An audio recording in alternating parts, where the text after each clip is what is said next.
ഒരുവിധം നല്ല രീതിയിൽ എഫേർട്ട് ഇട്ട് പഠിക്കുന്നൊരു വ്യക്തിയായിരുന്നു. അപ്പോൾ എൻ്റെ ഫസ്റ്റ് ഇയറും സെക്കൻഡ് ഇയറും ഒക്കെ MBBSന് ഡിസ്റ്റിങ്ഷൻ കിട്ടാനായിട്ട് ഞാൻ ആഗ്രഹിച്ചു പ്രാർത്ഥിച്ചിരുന്നു. പക്ഷെ ഒത്തിരി നന്നായിട്ട് പഠിക്കുകയൊക്കെ ചെയ്തെങ്കിലും എനിക്ക് സെക്കൻഡ് ഇയറൊക്കെ വളരെ കുറച്ച് മാർക്കുള്ള വ്യത്യാസത്തിലായിരുന്നു ഡിസ്റ്റിങ്ഷൻ പോയത്. പക്ഷെ തേർഡ് ഇയർ വന്നപ്പോൾ കോവിഡിൻ്റെ സമയമായി. കുറേ കാലം കോളേജൊക്കെ അടിച്ചിട്ട് വീട്ടിൽ തന്നെ ഇരുന്നായിരുന്നു പഠിച്ചത്. അതിനുശേഷം ഞങ്ങൾക്ക് തിയറിയും പ്രാക്ടിക്കലും ഒക്കെ ഒരു 2-3 മാസമേ കിട്ടിയിരുന്നുള്ളൂ. അപ്പോൾ ശരിക്കും എക്സാമിൻ്റെ സമയത്ത് ഞാൻ ഭയങ്കര സ്ട്രെസ്ഡ് ആയിരുന്നു. എക്സാം കഴിഞ്ഞപ്പോഴും ഇങ്ങനെ ഡിസ്റ്റിങ്ഷൻ കിട്ടുമോ എന്നൊക്കെ കരുതിയിരുന്ന ആൾ മാധവേ പാസ്സാവുമോ ഫീലാവുമോ എന്ന ടെൻഷനായിരുന്നു എനിക്ക് ആ സമയത്ത് കൂടുതലും. അങ്ങനെ ഞാൻ ലൈറ്റ് ക്യാൻഡിൽ പ്രെയർ റിക്വസ്റ്റ് ഇട്ട് പ്രാർത്ഥിച്ചു. അപ്പോൾ ഞാൻ ആദ്യം മാതാവിനോട് പാസ്സാക്കിയാൽ മതി മാതാവേ എന്ന് കരുതി നിയോഗം ഇടാനായിരുന്നു കരുതിയിരുന്നത്. പക്ഷേ അപ്പോൾ ഞാൻ ആലോചിച്ചു എന്തായാലും ഞാൻ മാതാവിനോട് പ്രാർത്ഥിക്കുകയല്ലേ, അപ്പോൾ കുറയ്ക്കണ്ട, ഡിസ്റ്റിങ്ഷൻ തന്നെ ചോദിക്കാം മാതാവിനോട്. എന്നിട്ട് ഞാൻ distinction light candle prayer request ഇട്ടു.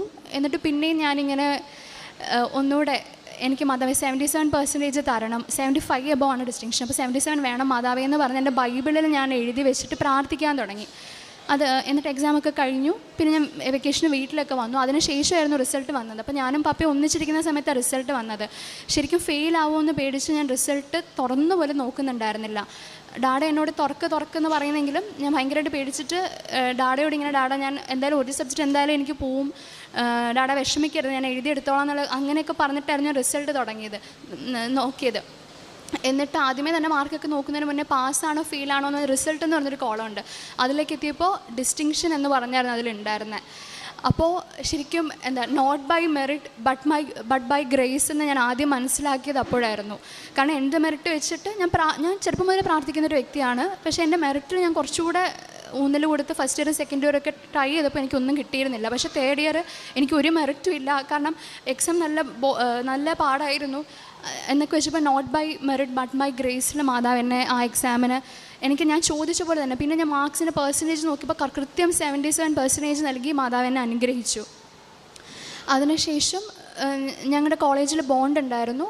ഞാനപ്പോൾ ഓക്കെ 2 വർഷം ബോണ്ടുണ്ട്, ആ രീതിയിൽ പോവാം. അപ്പോൾ 2 വർഷത്തേക്ക് പ്രത്യേകിച്ച് എൻ്റെ കരിയർ വൈസോ എഡ്യൂക്കേഷൻ വൈസോ എനിക്ക് വേറെ പ്ലാനുകളൊന്നും ഉണ്ടായിരുന്നില്ല. അപ്പം 2 വർഷം ബോണ്ടുണ്ട്, അത് ചെയ്യാമെന്നൊരു തീരുമാനത്തിൽ എൻ്റെ ബോണ്ട് സെൻറ്ററിൽ ഞാൻ ജോയിൻ ചെയ്തു. അങ്ങനെ പോകുമ്പോൾ സമയത്തായിരുന്നു ഞാൻ നീറ്റ് PGയുടെ എക്സാമൊക്കെ ഞാൻ വെറുതെ ഒരു എക്സ്പീരിയൻസിന് വേണ്ടി അറ്റൻഡ് ചെയ്തിരുന്നു. നീറ്റ് PG എക്സാമും അതുപോലെ തന്നെ UPSCയുടെ കമ്പൈൻഡ് മെഡിക്കൽ സർവീസ് എന്ന് പറഞ്ഞൊരു എക്സാമും. രണ്ടും ഞാനൊരു എക്സ്പീരിയൻസിന് വേണ്ടി പോയി ഒന്ന് എഴുതി നോക്കിയ എക്സാംസ് ആയിരുന്നു. അതിനുശേഷം ബോണ്ടിൻ്റെ ഇടയ്ക്ക് എനിക്ക് ആദ്യമേ നീറ്റ് PGയിൽ അധികം കുഴപ്പമില്ലാത്ത രീതിയിലൊരു റാങ്ക് വന്നു. പക്ഷെ ഞാൻ ആഗ്രഹിക്കുന്ന PG ബ്രാഞ്ചിന് എനിക്ക് ആ റാങ്ക് മതിയാകില്ലായിരുന്നു. പക്ഷെ കുഴപ്പമില്ലാത്ത ബാക്കി ബ്രാഞ്ചസ് എനിക്ക് ആ റാങ്കിൽ ലഭിക്കുമായിരുന്നു. അപ്പോൾ അങ്ങനെ ഇരുന്ന സമയത്ത് വീട്ടിൽ നിന്നൊക്കെ എല്ലാവരും നീ PGക്ക് ജോയിൻ ചെയ്യാൻ നോക്ക് എന്നുള്ള രീതിയിൽ എന്നോട് പറഞ്ഞു. പക്ഷേ അപ്പോഴും ഞാൻ സർട്ടിഫിക്കറ്റ് ഒന്നും കയ്യിലില്ല എന്നൊരവസ്ഥയിലായിരുന്നു. അതുപോലെ തന്നെ ഈ എക്സാം ആയാലും കഴിഞ്ഞ കൊല്ലം ജൂലൈ 13 എൻ്റെ UPSCയുടെ എക്സാം നടന്നത്. അന്ന് ഞാൻ എക്സാമിന് പോയ സമയത്തായാലും ഞാനൊരു എക്സ്പീരിയൻസ് എന്നുള്ള രീതിയിൽ പോയി. എൻ്റെ ഒരു ഫ്രണ്ട് വരുന്നുണ്ട്, അവളെ കാണാം. മോർണിംഗ് ആഫ്റ്റർനൂൺസ് 2 സെക്ഷനുണ്ട് എക്സാം. അപ്പോൾ മോർണിംഗ് സെക്ഷന് ഞാൻ കയറിയ സമയത്ത് ഞാൻ വളരെ അലസമായിട്ടായിരുന്നു എക്സാം അറ്റൻഡ് ചെയ്തുകൊണ്ടിരുന്നത്. കാരണം എൻ്റെ സർട്ടിഫിക്കറ്റ് ഒന്നും കയ്യിലില്ല, ബോണ്ട് ചെയ്താലേ കിട്ടുകയുള്ളൂ. അപ്പം ഞാൻ കാര്യമായി അറ്റൻഡ് ചെയ്തിട്ട് കാര്യമില്ല എന്നൊരു ആറ്റിറ്റ്യൂഡിലായിരുന്നു ഞാൻ ആ പരീക്ഷ എഴുതിക്കൊണ്ടിരുന്നത്. അപ്പോൾ ആ സമയത്ത് ഞാൻ എക്സാമിന് കയറിയ സമയത്ത് ഡാഡയും അമ്മ എൻ്റെ കൂടെ ഉണ്ടായിരുന്നു. അവർ കാറിലിരുന്ന് കൊന്തല്ലി പ്രാർത്ഥിക്കുകയായിരുന്നു.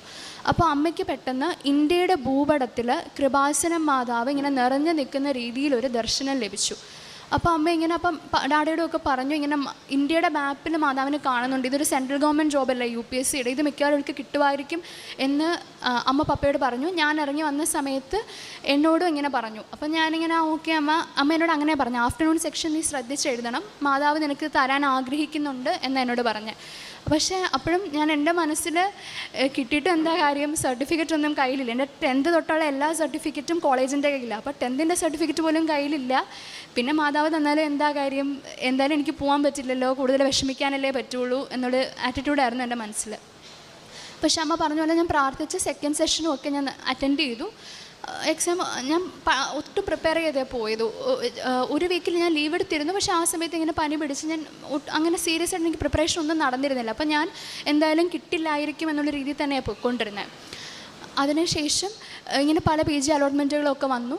അപ്പോൾ കുറച്ച് ചില അലോട്ട്മെൻറ്റ് എനിക്ക് സർട്ടിഫിക്കറ്റ് ഇല്ലാത്തതിൻ്റെ പേരിൽ എനിക്ക് ബാക്കി റൗണ്ടുകളിലേക്ക് പാർട്ടിസിപ്പേറ്റ് ചെയ്യാൻ പറ്റിയില്ല, കേരളത്തിൻ്റെ ഒക്കെ. അപ്പോൾ എന്തായാലും സർട്ടിഫിക്കറ്റിന് വേണ്ടി ശ്രമിക്കാമെന്ന് വീട്ടിൽ നിന്ന് പറഞ്ഞു. അപ്പോൾ ഓക്കെ ശരി എന്നാൽ അങ്ങനെ നോക്കാമെന്നുള്ള രീതിയിൽ ഞാനും തീരുമാനിച്ചു. കോളേജിൽ ആദ്യം പോയി സംസാരിച്ചു. അപ്പോൾ ബോണ്ട് ബ്രേക്ക് ചെയ്യണമെങ്കിൽ കുറച്ച് നല്ല എമൗണ്ട് കൊടുക്കേണ്ടി വരും. അപ്പോൾ അതിനെന്തായാലും സാധിക്കില്ലായിരുന്നു.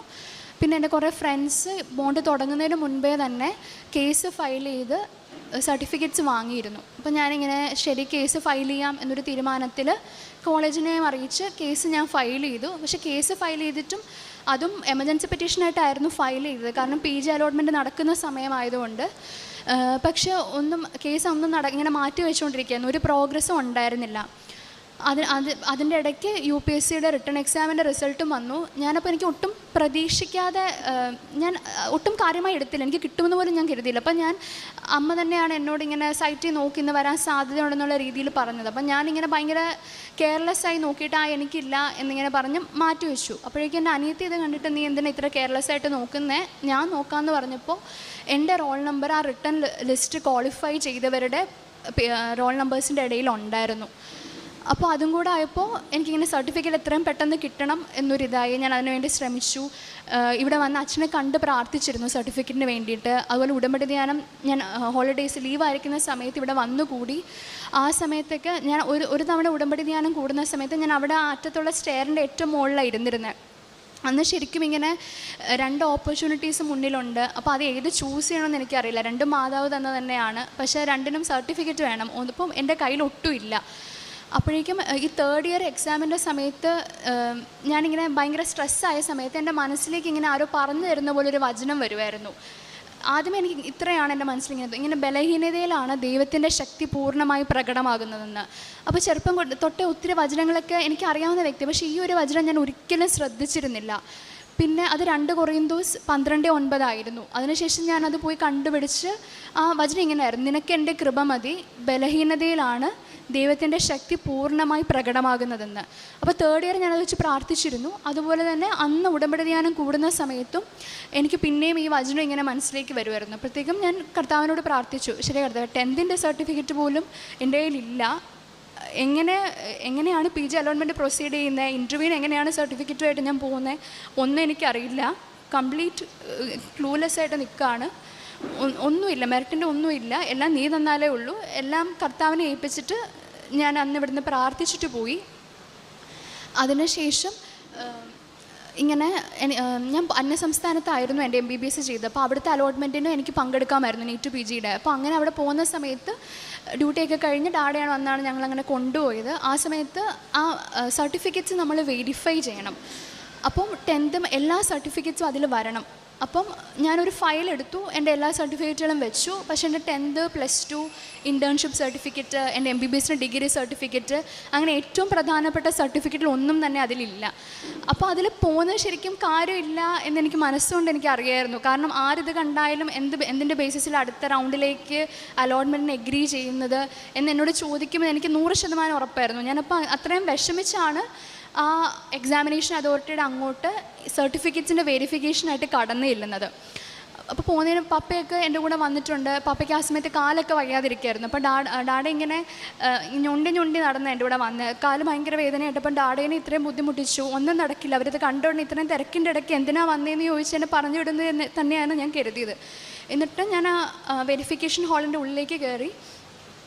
അപ്പോൾ ആദ്യത്തെ ഒരു റോയിൽ ഞാനിരുന്നു. അപ്പോഴേക്കും എന്നോട് ഉള്ളിൽ നിന്ന് ആരോ പറയാം, അവിടെ ഇരിക്കരുത്, 3rd റോയിൽ പോയി ഇരിക്കുമെന്ന് പറഞ്ഞിട്ട് എനിക്കവിടെ ഇരിക്കാൻ പറ്റുന്നില്ല. എന്നിട്ട് ഞാൻ എണീറ്റ് 3rd റോയിലേക്ക് പോയിരുന്നു. കുറച്ച് നേരം കഴിഞ്ഞ് എൻ്റെ ടേൺ വന്നു. എൻ്റെ സർട്ടിഫിക്കറ്റ് വെരിഫൈ ചെയ്യുന്ന സാർ എൻ്റെ ഫയൽ വാങ്ങി. അപ്പോൾ ഇതിന് മുൻപേ ഞാൻ അങ്ങോട്ട് ട്രാവൽ ചെയ്യുന്ന സമയത്ത് കാറിൽ വെച്ചിട്ട് അവിടെ ഉണ്ടായിരുന്ന സർട്ടിഫിക്കറ്റുകളിൽ തൈലം പൂശി ഉടമ്പടി തൈലം പൂശി ഞാൻ പ്രാർത്ഥിച്ചിരുന്നു. കാലിയായിട്ടുള്ള ചില ലീഫ്ലെറ്റ്സിൻ്റെ അവിടെയും ഞാനിങ്ങനെ ഉടമ്പടി തൈലം പൂശി പ്രാർത്ഥിച്ചു. സർട്ടിഫിക്കറ്റിന് ഉള്ളിൽ ഞാൻ ഒപ്പിട്ടു. എന്നിട്ട് ഞാൻ മാതാവിനോട് ഇങ്ങനെ ഭയങ്കര വിഷമിച്ചായിരുന്നു അന്ന് പ്രാർത്ഥിച്ചു. മാതാവ്, എൻ്റെ 10th തൊട്ടുള്ള എല്ലാ സർട്ടിഫിക്കറ്റ്സും കോളേജിൻ്റെ ലോക്കറിൽ ഇരിക്കുകയാണ്, അത് ഈ ഫയലില്ല. പക്ഷേ ആ വെരിഫൈ ചെയ്യുന്ന ആൾ നോക്കുമ്പോൾ അതിനകത്ത് കാണണേ മാതാവിനെ എന്ന് ഭയങ്കര വിഷമിച്ച് അത്രയും ഇതായിട്ടായിരുന്നു ഞാനന്ന് പ്രാർത്ഥിച്ചത്. എന്നിട്ട് ആ വെരിഫൈ ചെയ്യുന്ന ആളുടെ മുന്നിലേക്ക് ഞാൻ എത്തി. പുള്ളി എൻ്റെ ഫയലൊക്കെ ഫുൾ മറിച്ച് നോക്കി. എന്നിട്ട് എന്നോട് പറഞ്ഞു, കോളേജിൻ്റെ അഫിലിയേഷൻ സർട്ടിഫിക്കറ്റ് NMCയുടെ കോളേജ് റെക്കഗ്നൈസ്ഡ് ആണെന്നുള്ള സർട്ടിഫിക്കറ്റ് ഇല്ല. അത് പ്രിൻ്റ് എടുത്തിട്ട് വരാൻ പറഞ്ഞു. അത് പക്ഷേ പുള്ളി ഇല്ലാത്ത ഏറ്റവും ചെറിയൊരു സർട്ടിഫിക്കറ്റ് ആയിരുന്നു അത്. ഈസി ആയിട്ടൊരു കമ്പ്യൂട്ടർ സെൻറ്ററിൽ നിന്ന് പ്രിൻ്റ് കിട്ടുന്നൊരു സർട്ടിഫിക്കറ്റ് ആയിരുന്നു അത്. അപ്പം ഞാൻ ഓക്കെ എന്ന് പറഞ്ഞ് ഫയൽ വാങ്ങി തിരിച്ചിറങ്ങി. അപ്പം ഞാൻ ഞെട്ടില്ല. പുള്ളി ബാക്കി സർട്ടിഫിക്കറ്റ്സിൻ്റെ കാര്യം എന്താ കാണാൻ ശ്രദ്ധിക്കാഞ്ഞതാണോ, എന്താ സംഭവിച്ച മാതാവ്, എൻ്റെ ഭാഗ്യമാണോ, എന്താ മാതാവ് ഇങ്ങനെയെന്ന് ഞാൻ ആകെ കൺഫ്യൂഷനായിട്ട് ഞാൻ പിന്നെ പ്രിൻ്റ് എടുത്തിട്ട് സാറ് ചോദിച്ച സർട്ടിഫിക്കറ്റുമായിട്ട് തിരിച്ചു വന്നു. അപ്പോൾ എൻ്റെ വിശ്വാസം ഒന്നുകൂടെ ഉറപ്പിക്കാനായിട്ട് മാതാവ് പിന്നെയും പുള്ളീനെ കൊണ്ട് ആ ഫയൽ മൊത്തം പുള്ളി ഒന്നുകൂടെ മറിച്ച് നോക്കുന്നുണ്ടായിരുന്നു. എന്നിട്ടും എന്നെ 10th തൊട്ടുള്ള ഒരു സർട്ടിഫിക്കറ്റ് പോലും ഇല്ലെന്നുള്ളത് പുള്ളിക്ക് മനസ്സിലായില്ല. പുള്ളി ഇങ്ങനെ വെരിഫൈഡ് എന്ന് പറഞ്ഞിട്ടൊരു സ്ലിപ്പ് നമുക്ക് തരും. അപ്പോൾ verification done all documents all certificates എന്ന് പറഞ്ഞ് എഴുതിയിട്ട്, അപ്പോൾ അതിൽ എൻ്റെ 10th 12th MBBS ഡിഗ്രി സർട്ടിഫിക്കറ്റും ഒക്കെ വെരിഫൈഡ് എന്ന് പറഞ്ഞിട്ട് ടിക്ക് ചെയ്തിട്ട് പുള്ളി എനിക്ക് തിരിച്ചു തന്നു. അത് ഭയങ്കര വലിയൊരു അത്ഭുതമായിരുന്നു. ഞാൻ ശരിക്കും അന്ന് പള്ളിയിലേക്ക് പോയി പ്രാർത്ഥിച്ചത്, മാതാവേ ഇന്ന് ഇവിടെ നിന്നൊരു ഞാൻ ആദ്യം അവരോട് സംസാരിച്ച് നോക്കാം, കേസ് ഫയൽ ചെയ്തിട്ടുണ്ട്, കിട്ടുമായിരിക്കും, അടുത്ത അലോട്ട്മെൻറ്റിലേക്ക് എന്നെ അലോ ചെയ്യണമെന്ന് റിക്വസ്റ്റ് എന്നൊക്കെ കരുതിയാണ് പോയത്. അപ്പം മാതാവിനോട് ഞാൻ പ്രാർത്ഥിച്ചിരുന്നു, അത് ഇന്ന് പോസിറ്റീവായിട്ട് റെസ്പോൺസ് ഇത് കിട്ടുന്നില്ലെങ്കിൽ ഞാൻ ഉറപ്പായിട്ടും എൻ്റെ കേസ് ഞാൻ വിഡ്രോ ചെയ്യും, ഞാൻ അതിൻ്റെ പുറകെ പോവില്ല, ബോണ്ട് തന്നെ ചെയ്യും. അങ്ങനെ എനിക്കിങ്ങനെ പപ്പേനെയും അമ്മേനെ ബുദ്ധിമുട്ടിക്കാൻ വയ്യ. കേസിൻ്റെ പേരിലും പൈസ പോകുന്നുണ്ട്, ഇങ്ങനത്തെ അലോട്ട്മെൻറ്റ് ഇങ്ങനെ ട്രാവൽ ചെയ്യുന്ന കാര്യങ്ങളൊക്കെ അവർക്കും ബുദ്ധിമുട്ടാണ്. ഞാനിനി ഇതിൻ്റെ പുറകെ പോവില്ല മാതാവേ, അതുകൊണ്ട് എനിക്ക് പോസിറ്റീവ് റെസ്പോൺസ് തരണമെന്ന് ഞാൻ ഭയങ്കരമായിട്ട് പ്രാർത്ഥിച്ചിട്ടായിരുന്നു കയറിയത്. പക്ഷെ അത് കഴിഞ്ഞിറങ്ങിയപ്പോൾ എനിക്ക് മനസ്സിലായി മാതാവ് കൂടെ ഉണ്ട്, ധൈര്യമായിട്ട് പൊക്കോ എന്നുള്ള രീതിയിൽ. അതിനുശേഷം കേസ് അതിനുശേഷം സ്പീഡപ്പ് ആവാൻ തുടങ്ങി. കഴിഞ്ഞ വർഷം പൂജ ഹോളിഡേയ്സിന് ജസ്റ്റ് കോർട്ട് ക്ലോസ് ചെയ്യുന്നതിന് മുൻപേ തന്നെ എൻ്റെ സർട്ടിഫിക്കറ്റ് റിലീസ് ചെയ്യണമെന്ന് വാക്കാൽ കോർട്ടിൽ ഒരു തീരുമാനമായി. എന്നിട്ട് അതിനുശേഷം October 27 ഞാൻ സർട്ടിഫിക്കറ്റ്സ് വാങ്ങി നേരെ ഇവിടെ October 28 കഴിഞ്ഞ വർഷം ഇവിടെ ജപമാല റാലി ആ സമയത്തായിരുന്നു. നേരെ വന്ന് ഞാൻ റാലിയിൽ പങ്കെടുത്ത മാതാവിന് നന്ദി പറഞ്ഞു. കാരണം എനിക്ക് ഏത് സമയത്തായിരുന്നു ആ സർട്ടിഫിക്കറ്റ് വേണ്ടത് ആ സമയത്ത് തന്നെ മാതാവ് എനിക്ക് തന്നത്. കാരണം അതിന് തൊട്ട് മുന്നേ കിട്ടിയിരുന്നെങ്കിൽ ചിലപ്പോൾ ഞാൻ PG അലോട്ട്മെൻറ്റിന് വേണ്ടിയിട്ട് പോവുമായിരുന്നു. അപ്പം എനിക്ക് മനസ്സുകൊണ്ട് ഇഷ്ടപ്പെടാത്ത ബ്രാഞ്ചസ് ആയിരുന്നു നീറ്റ് PGയിൽ എനിക്ക് വന്നിരുന്നത്. പക്ഷെ നല്ല ബ്രാഞ്ചസ്സാണ്, ഇൻട്രസ്റ്റ് ഉള്ളവർക്ക് നല്ല ബ്രാഞ്ചസ്സാണ്, അപ്പോൾ ആരും അത് പെട്ടെന്ന് കളയില്ല, അങ്ങനത്തെ ബ്രാഞ്ചസ് ആയിരുന്നു. പക്ഷെ എനിക്ക് മനസ്സുകൊണ്ട് ഇഷ്ടമല്ല. അപ്പോൾ കുറച്ച് മുന്നേ ഒരാഴ്ച മുന്നേ കിട്ടിയിരുന്നെങ്കിൽ ചിലപ്പോൾ ഞാൻ അങ്ങനെ PGക്ക് പോയേനെ. പക്ഷെ അത് ഓർത്ത് പിന്നെ ഞാൻ വിഷമിക്കുകയും ചെയ്തേനെ, കാരണം എനിക്ക് താല്പര്യമുള്ള മേഖലയായിരുന്നില്ല എനിക്ക് PG കിട്ടിയിരുന്നത്. പക്ഷേ കൃത്യം മാതാവ് അതിനുശേഷവും എൻ്റെ UPSCയുടെ ഇൻ്റർവ്യൂവിന് ഒരാഴ്ച മുന്നേയും എനിക്ക് സർട്ടിഫിക്കറ്റ് തന്ന് അനുഗ്രഹിച്ചു. എന്നിട്ട് ഞാൻ സർട്ടിഫിക്കറ്റുമായിട്ട് ഇവിടെ വന്ന് ഉടമ്പടി പുതുക്കി കഴിഞ്ഞ വർഷം നവംബറിൽ. എന്നിട്ട് അന്ന് എനിക്ക് മാതാവിൻ്റെ രൂപം പിടിക്കാൻ കിട്ടി. ഞാനിങ്ങനെ മാതാവ് ഞാൻ ഡൽഹിയിലാണ് ഇൻ്റർവ്യൂ നടന്നത്, ഡൽഹിക്ക് പോവാണ്, മാതാവ് കൂടെ വരണം. ഞാൻ പൊതുവേ കുറച്ച് ടെൻഷനും പേടിയുള്ള വ്യക്തിയാണ്. അപ്പോൾ ഇൻ്റർവ്യൂവിൻ്റെ സമയത്ത് എനിക്ക് ടെൻഷനായി കഴിഞ്ഞാൽ ഞാൻ ഒന്നും പറയില്ല, മാതാവിൻ്റെ കൂടെ ഡൽഹിയിലേക്ക് വരണം എന്ന് പറഞ്ഞു തന്നെയാണ് ഞാൻ അന്ന് ഉടമ്പടി മെയിനായിട്ട് എടുത്തത്. എന്നിട്ട് മാതാവിനെ എനിക്ക് പിടിക്കാൻ കിട്ടിയപ്പോൾ എനിക്ക് ഭയങ്കര സന്തോഷമാകുകയും ചെയ്തു. മാതാവ് എന്തായാലും എൻ്റെ കൂടെ വരും എന്നെനിക്ക് മനസ്സിലായി. എന്നിട്ട് ഇൻ്റർവ്യൂ അറ്റൻഡ് ചെയ്തു. അപ്പോൾ കഴിഞ്ഞ വർഷം എൻ്റെ ബർത്ത്ഡേയുടെ സമയത്തായിരുന്നു ഇൻ്റർവ്യൂ. അപ്പം ഇങ്ങനെ ട്രാവലിങ്ങും കാര്യങ്ങളൊക്കെ ആയതുകൊണ്ട് ഇങ്ങനെ സെലിബ്രേറ്റ് ചെയ്യാൻ പറ്റില്ല. അപ്പോൾ യൂഷ്വലി എന്തെങ്കിലുമൊക്കെ ഗിഫ്റ്റ് എനിക്ക് കിട്ടും, കേക്കൊക്കെ കട്ട് ചെയ്യും, അങ്ങനെ. അപ്പം ഡൽഹിയിലായതുകൊണ്ട് ഒന്നും നടന്നില്ല. അപ്പം ഞാനിങ്ങനെ മാതാവിനോട് അന്ന് അവിടെ ഇൻ്റർവ്യൂവിൻ്റെ സമയത്ത് പ്രാർത്ഥിച്ചിരുന്നു, മാതാവേ ഇന്നലെ എനിക്ക് ഇവിടെ വെച്ച് ഗിഫ്റ്റൊന്നും കിട്ടിയില്ല, നീ കണ്ടല്ലോ, നീ എനിക്ക് ഇത്തവണ ഈ ജോലി എനിക്ക് ബർത്ത്ഡേ ഗിഫ്റ്റായിട്ട് ഉറപ്പായിട്ടും തന്നിരിക്കണം എന്ന് ഞാൻ മാതാവിനോട് പ്രാർത്ഥിച്ചു. എനിക്ക് ഇൻ്റർവ്യൂ കുറച്ച് പാടായിരുന്നു. അപ്പോൾ ഇൻ്റർവ്യൂ കഴിഞ്ഞപ്പോഴും ഞാനിങ്ങനെ മാതാവ് തന്നു, ഇല്ലെങ്കിൽ ഇല്ല എന്നായിരുന്നു ഞാൻ പുറത്ത് വന്ന് പേരൻസിനോടൊക്കെ പറഞ്ഞത്. അതിനുശേഷം ഇൻ്റർവ്യൂ കഴിഞ്ഞ് ഞാൻ പോന്നു, പ്രാർത്ഥനയെല്ലാം തുടർന്നുകൊണ്ടിരുന്നു. അപ്പോൾ ഒരു ഡിസംബറൊക്കെ ആയിട്ട് പോലും ഇങ്ങനെ എക്സാം റിസൾട്ട് പബ്ലിഷ് ആവുന്നുണ്ടായിരുന്നില്ല. എന്നിട്ട് അപ്പോഴേക്കും ഞാൻ അടുത്ത വർഷത്തേക്കുള്ള PGയുടെ പരിശീലനത്തിനായിട്ട് ജോലി റിസൈൻ ചെയ്ത് PG കോച്ചിങ്ങിന് പോകാൻ പ്ലാൻ ചെയ്തിരിക്കുകയായിരുന്നു. അപ്പം ഞാൻ വർക്ക് ചെയ്തിരുന്ന ഹോസ്പിറ്റലിൽ റെസിഗ്നേഷൻ കൊടുത്തു. December 8 ആയിരുന്നു എൻ്റെ ലാസ്റ്റ് വർക്കിംഗ് ഡേ. അപ്പോൾ അതിൻ്റെ തലേന്ന് ഒരു December 7 ഞാനിങ്ങനെ മാതാവിനോട് കൊന്തയൊക്കെ ചൊല്ലി പ്രാർത്ഥിച്ച് ഇങ്ങനെ ശരിക്കും വിഷമം പറഞ്ഞിട്ടിരിക്കുകയായിരുന്നു. ഇങ്ങനെ PG പ്രിപ്പറേഷൻ ഞാൻ പോവാം, 6 months കൊണ്ട് എനിക്ക് മെഡിസിൻ ബ്രാഞ്ചസ് ആയിരുന്നു ഇഷ്ടം, മെഡിസിനൊക്കെ ആയിരുന്നു. അപ്പോൾ അതൊന്നും കിട്ടുമെന്ന് എനിക്ക് തോന്നുന്നില്ല. അങ്ങനെയാണെങ്കിൽ പിന്നെ ഒരു വർഷം ഞാൻ പഠിക്കേണ്ടി വരും. അപ്പോൾ എനിക്ക് MBBSൻ്റെ സമയത്ത് എഡ്യൂക്കേഷൻ ലോൺ ഉണ്ടായിരുന്നു. അപ്പോൾ ഞാൻ വർക്ക് ചെയ്യുന്ന സമയത്ത് ഞാനായിരുന്നു അത് അടച്ചുകൊണ്ടിരുന്നത്. അപ്പോൾ ഈ 1.5 കൊല്ലത്തേക്കും ഡാഡ തന്നെ ഒറ്റയ്ക്ക് ഇത് ചെയ്യേണ്ടി വരും, ഡാഡയ്ക്ക് ഇത് പാടല്ലേ, ഞാൻ ബുദ്ധിമുട്ടിക്കുകയല്ലേ മാതാവേ എന്നൊക്കെ പറഞ്ഞ് ഭയങ്കര വിഷമിച്ചായിരുന്നു ഞാൻ അന്ന് രാത്രി ഇങ്ങനെ പ്രാർത്ഥിച്ചുകൊണ്ടിരുന്നത്. അപ്പം ഒരു 12 മണിയൊക്കെ കഴിഞ്ഞപ്പോഴത്തേക്കും ഇങ്ങനെ മാതാവ് എൻ്റെ മനസ്സിലിങ്ങനെ തോന്നുക, നീ UPSCയുടെ സൈറ്റ് എടുത്ത് നോക്കുക, റിസൾട്ട് വന്നിട്ടുണ്ടെന്ന് പറഞ്ഞ് എനിക്ക് ഭയങ്കരമായിട്ട് തോന്നി. അപ്പം ഞാൻ രാത്രി തന്നെ എനിക്ക് 12-1 മണിയോളം ആയെന്ന് തോന്നുന്നു. ഇങ്ങനെ സൈറ്റ് ഓപ്പൺ ചെയ്ത് നോക്കിയപ്പോഴത്തേക്കും റിട്ടേണും ഇൻ്റർവ്യൂ ഒക്കെ റാങ്ക് ലിസ്റ്റ് പബ്ലിഷ് ചെയ്തപ്പോൾ എൻ്റെ പേരുണ്ടായിരുന്നു. ഞാൻ ആ എക്സാമിന് ക്വാളിഫൈ ആയി. അങ്ങനെ ഇപ്പോൾ ഞാൻ ഇന്ത്യൻ റെയിൽവേ ഹെൽത്ത് സർവീസിൽ വർക്ക് ചെയ്തുകൊണ്ടിരിക്കുകയാണ് ഒരു ഡോക്ടറായിട്ട്. മാതാവാണ് ശരിക്കും ആദ്യം തൊട്ട് തന്നെ ഇങ്ങനെ എന്നെ ആ കൈ പിടിച്ച് നടത്തിയത്. കാരണം ഈ എക്സാമിനെ കുറിച്ച് എനിക്ക് അറിയില്ലായിരുന്നു. എൻ്റെ ഫ്രണ്ട്സ് എഴുതുന്നുണ്ട്, ഫ്രണ്ട്സിനെ കാണാമെന്നുള്ള രീതിയിലായിരുന്നു ഞാൻ എക്സാം അറ്റൻഡ് ചെയ്യാൻ പോയത്. എന്താണെന്ന് എനിക്കറിയില്ല. ഇതിനുശേഷം ഇവിടുന്ന് PGക്ക് പോകാൻ പറ്റും, നല്ല സെൻട്രൽ ഗവൺമെൻറ് ജോബാണ്, സാലറി നല്ല രീതിയിലുണ്ട്, ഒന്നും എനിക്കറിയില്ലായിരുന്നു. മാതാവാണ് ശരിക്കും എന്നെ കൈ പിടിച്ച് വഴി നടത്തിയത്. ഞാൻ വർക്ക് ചെയ്യുന്ന ഇന്ത്യൻ റെയിൽവേ ഹെൽത്ത് സർവീസിലാണ്. അത് സെൻട്രൽ ഗവൺമെൻറ്റിൻ്റെ UPSC വഴി എടുക്കുന്ന ഒരു ജോബാണ്, ഗസറ്റഡ് പോസ്റ്റാണ്. 1 ലക്ഷത്തിന് മുകളിൽ എനിക്ക് സാലറി വരുന്നുണ്ട്. യൂഷ്വലി MBBS ഡോക്ടേഴ്സിന് നാട്ടിൽ അങ്ങനെ അത്രയും കിട്ടില്ല, അല്ലെങ്കിൽ അത്രയും ഹെക്റ്റിക്ക് ഡ്യൂട്ടി എടുക്കേണ്ടി വരും. പിന്നെ 2 വർഷം കഴിഞ്ഞിട്ട് എനിക്ക് ഇൻ സർവീസിൽ നിന്ന് തന്നെ PGക്ക് പോകാനുള്ള ഓപ്ഷൻസ് ഉണ്ട്, വിത്ത് സാലറി പോവാം. അങ്ങനെ ഒത്തിരി അഡ്വാൻറ്റേജസ് ഉള്ളൊരു ജോബിലേക്കാണ് മാതാവ് എന്നെ കൊണ്ടുപോകുന്നത്. എനിക്ക് ഒരു ഐഡിയ ഇല്ലായിരുന്നു, ഇതിനെക്കുറിച്ച് ഒന്നും അറിയാതെ പോയി പരീക്ഷ എഴുതിയൊരു വ്യക്തിയായിരുന്നു ഞാൻ. പിന്നെ എൻ്റെ 3ാമത്തെ സാക്ഷ്യം എന്ന് പറയുന്നത്, എൻ്റെ 5ാമത്തെ വയസ്സിൽ ഞാൻ വീണിട്ട് എൻ്റെ ചുണ്ടിൽ സ്റ്റിച്ച് ഇട്ടിട്ടുണ്ടായിരുന്നു. 2 സൈഡിലും ഉണ്ടായിരുന്നു. റൈറ്റ് സൈഡിൽ പക്ഷേ കുറച്ച് കൂടുതലായിട്ട് ഇങ്ങനെ ചുണ്ടിൻ്റെ അവിടെ ഒരു സ്വെല്ലിംഗ് ഒക്കെ വന്ന് കുറച്ച് മാംസം താഴേക്ക്, ഞാൻ ചിരിക്കുമ്പോൾ അത് അറിയാമായിരുന്നു, കുറച്ച് മാംസം താഴേക്ക് തൂങ്ങിക്കിടക്കുന്ന പോലെ, ഒരു ഇറഗുലാരിറ്റി പോലെ നല്ല രീതിയിൽ അറിയാമായിരുന്നു. അപ്പം ഞാൻ യൂഷ്വലി പല്ല് കാണിച്ച് ചിരിക്കാത്തൊരു വ്യക്തിയായിരുന്നു. അപ്പോൾ കഴിഞ്ഞ വട്ടം പുതുക്കി കഴിഞ്ഞ സമയത്ത് എനിക്കിങ്ങനെ മനസ്സിൽ ഇങ്ങനെ തോന്നി, എനിക്കായിട്ട് ഞാനിങ്ങനെ മാതാവിനോട് രോഗസൗഖ്യങ്ങളൊന്നും ചോദിച്ചിട്ടില്ലല്ലോ, ചുണ്ടിൻ്റെ കാര്യം പ്രാർത്ഥിക്കാമെന്ന് എനിക്കങ്ങനെ തോന്നി. അപ്പം ഞാൻ അതിന് ഡോക്ടേഴ്സിനെ കൺസൾട്ട് ചെയ്തിരുന്നു. അപ്പോൾ കൺസൾട്ട് ചെയ്ത സമയത്ത് ജനറൽ അനസ്തീഷ്യൻ അണ്ടറിലേ ചെയ്യാൻ പറ്റുള്ളൂ എന്നോട് പറഞ്ഞു, സർജറി ചെയ്യുവാണെങ്കിൽ. അപ്പോൾ ഒരു കോസ്മെറ്റിക് പ്രൊസീജിയറിന് വേണ്ടിയിട്ട് ജനറൽ അനസ്തീഷ്യ വേണ്ടാന്നൊരു തീരുമാനത്തിലെത്തി ഞാൻ ചെയ്യാതിരുന്നൊരു സർജറി ആയിരുന്നു അത്. അതിനുശേഷം ഞാൻ എല്ലാ ദിവസവും രാവിലത്തെ പ്രാർത്ഥനയ്ക്ക് ശേഷവും സായന പ്രാർത്ഥനയ്ക്ക് ശേഷവും ഉടമ്പടി തൈലം എൻ്റെ ചുണ്ടിൽ പുരട്ടി പ്രാർത്ഥിക്കുമായിരുന്നു. അതിനുശേഷം അതിൻ്റെ സൈസ് ഒത്തിരി കുറഞ്ഞു വന്നു. എൻ്റെ പഴയ ഞാനിങ്ങനെ ചിരിക്കുന്ന ഫോട്ടോസിലൊക്കെ റൈറ്റ് സൈഡിൽ ഒരു ചെറിയൊരു സ്വെല്ലിങ് പോലെ കാണാം. പക്ഷെ ഇപ്പം ഞാൻ അങ്ങനെ ചിരിക്കുമ്പോൾ അത്രയും എവിഡൻ്റായിട്ട് ആർക്കും അത് കാണാൻ പറ്റില്ല. അതിനുശേഷം എനിക്ക് നിരവധി സമയങ്ങളിൽ മാതാവിൻ്റെ സുഗന്ധാഭിഷേകം ലഭിച്ചിട്ടുണ്ട്. ആദ്യമായിട്ട് ഉടമ്പടി എടുത്ത സമയത്ത് ഞാൻ ആ ഹാളിൽ ഇരിക്കുമ്പോഴായിരുന്നു ആദ്യത്തെ പ്രാവശ്യം എനിക്ക് സുഗന്ധാഭിഷേകം ലഭിച്ചത്. പിന്നെ ഇങ്ങനെ ഭയങ്കരമായിട്ട് വിഷമിച്ച് മാതാവിനോട് എന്തെങ്കിലും പ്രാർത്ഥിക്കുന്ന സമയങ്ങളിൽ നന്നായിട്ട് വിഷമിച്ചാണ് ഞാൻ പ്രാർത്ഥിക്കുന്നതെങ്കിൽ അപ്പോൾ പെട്ടെന്ന് ഇങ്ങനെ എന്നെ സമാധാനിപ്പിക്കാനായിട്ട് മാതാവിൻ്റെ പ്രസൻസ് എൻ്റെ കൂടെ ഉണ്ടെന്ന് കാണിക്കാനായിട്ട് സുഗന്ധാഭിഷേകം എനിക്ക് ലഭിക്കാറുണ്ട്.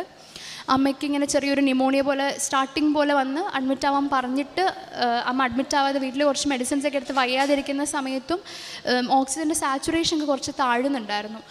അപ്പോൾ ഞാൻ ലത്തിമ്പള്ളിയിൽ കുർബാനയ്ക്ക് നിൽക്കുന്ന സമയത്ത് ഞാൻ തിരിച്ച് ജോലിക്ക് പോകേണ്ട സമയമായിരുന്നു.